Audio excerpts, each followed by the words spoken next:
bunkers are supposed to be locations of refuge and safety, places where helpless people can come together for protection during times of war.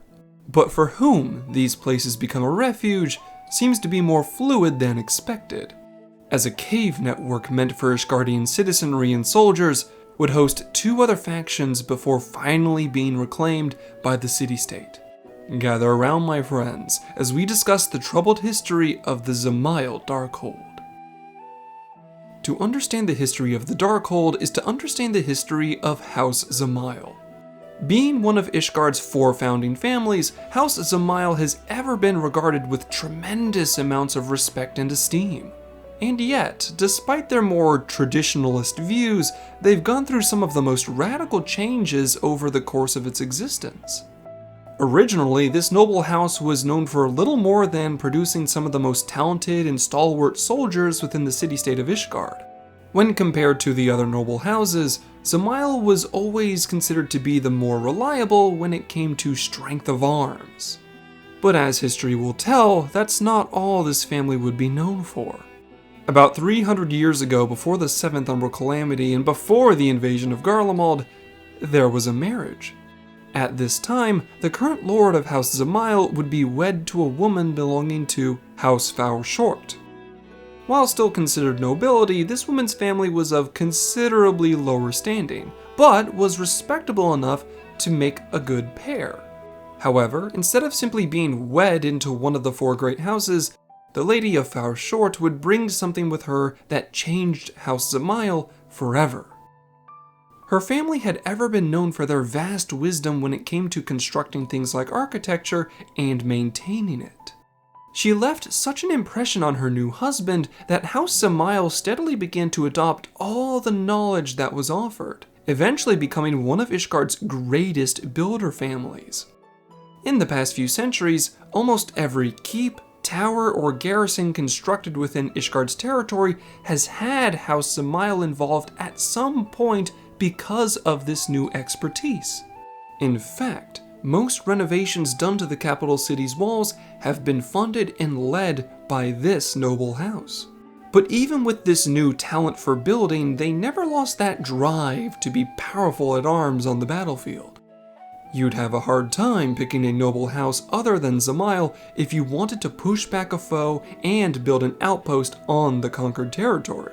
Which is fitting, seeing as the standard of their house is a rook tower flanked on both sides by halberds. Strength and fortification, the 2 hallmarks of House Dzemael.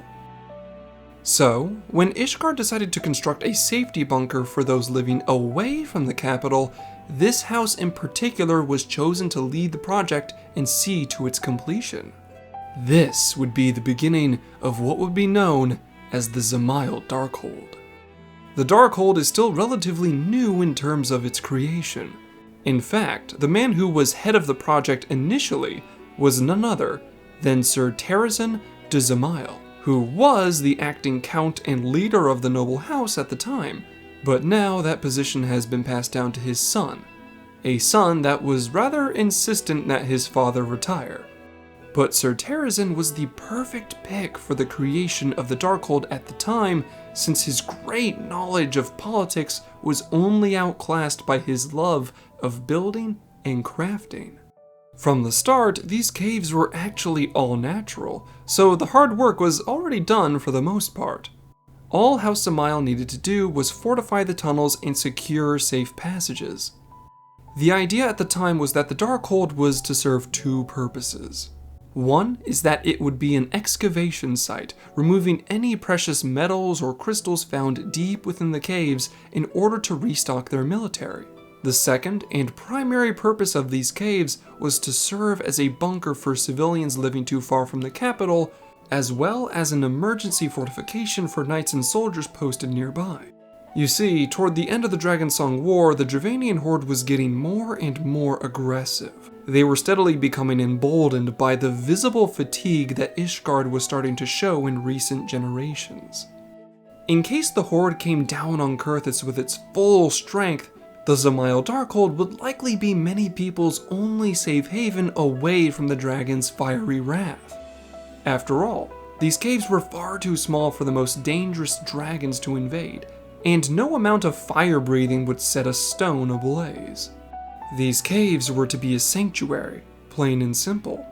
A defensible position from which many civilians and even platoons of knights would be able to hide and regroup before the bulk of the Ishgardian army would move in to re-secure the area. This was a rather sound design choice, and it's likely that Dzemael Darkhold would have fulfilled its purpose toward the end of the war.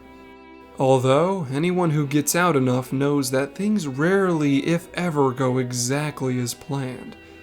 And these caves were no exception. At some point during their digging and construction, the contractors of House Dzemael stumbled onto something dangerous. During an unknown point in time, a rift between the source and the void had opened here.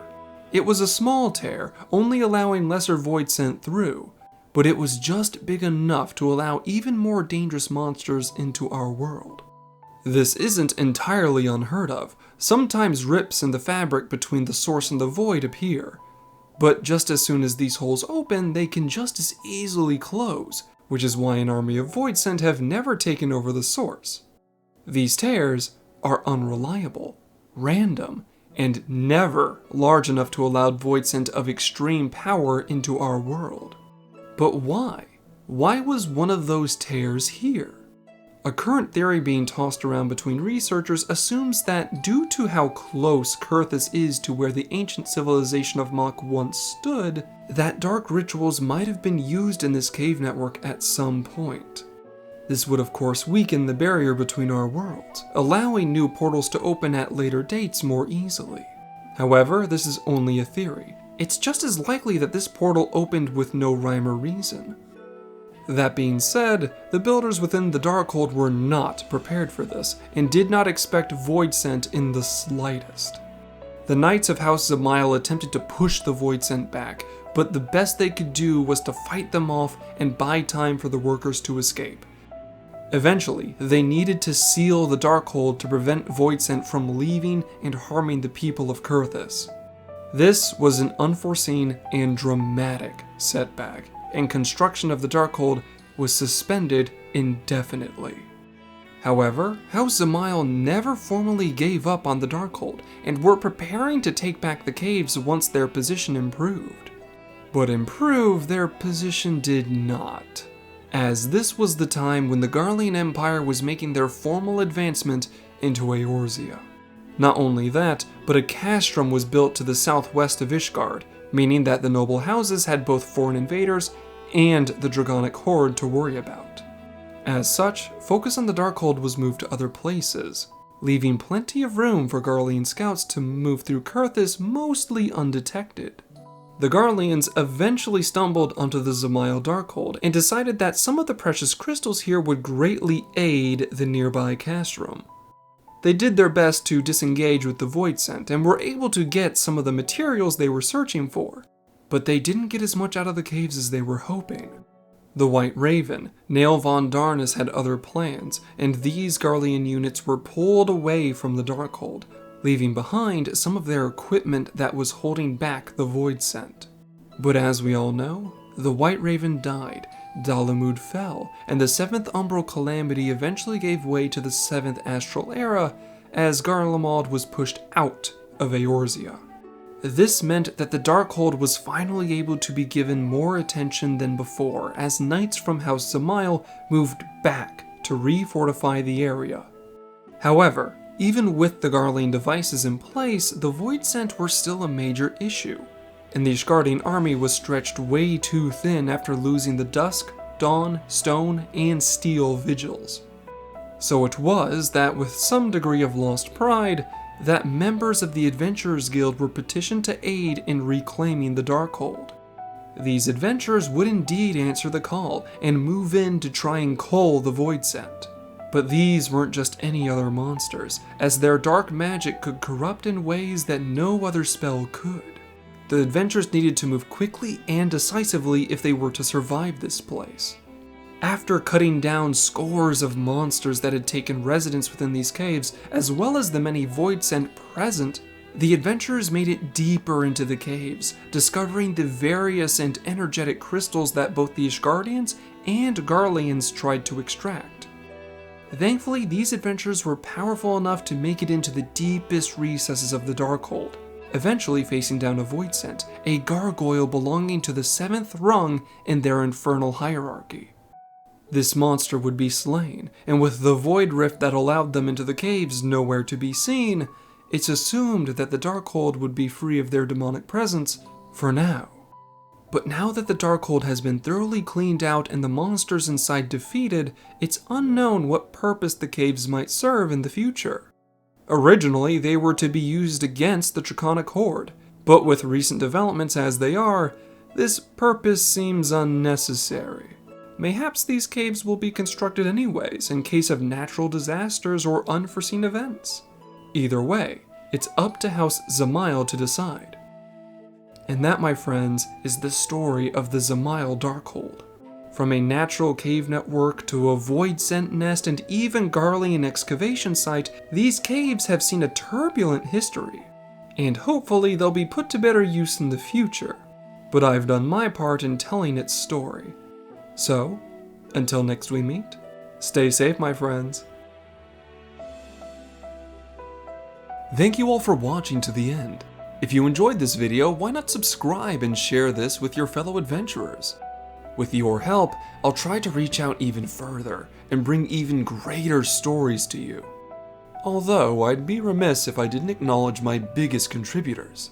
A grand thank you to Papaya Cyan, Rovakis, Potato, Burn My Pancakes, The Yellow Couch, Some Nobody, Sage Mouse, Vovala Soma, Cizani, Aziri, Nahil, and Ket, with an additional nod to the scholarships on screen.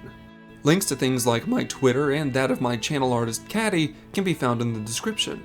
Thank you all for your viewership as well as your support, and I hope all of you have a wonderful day. Class dismissed.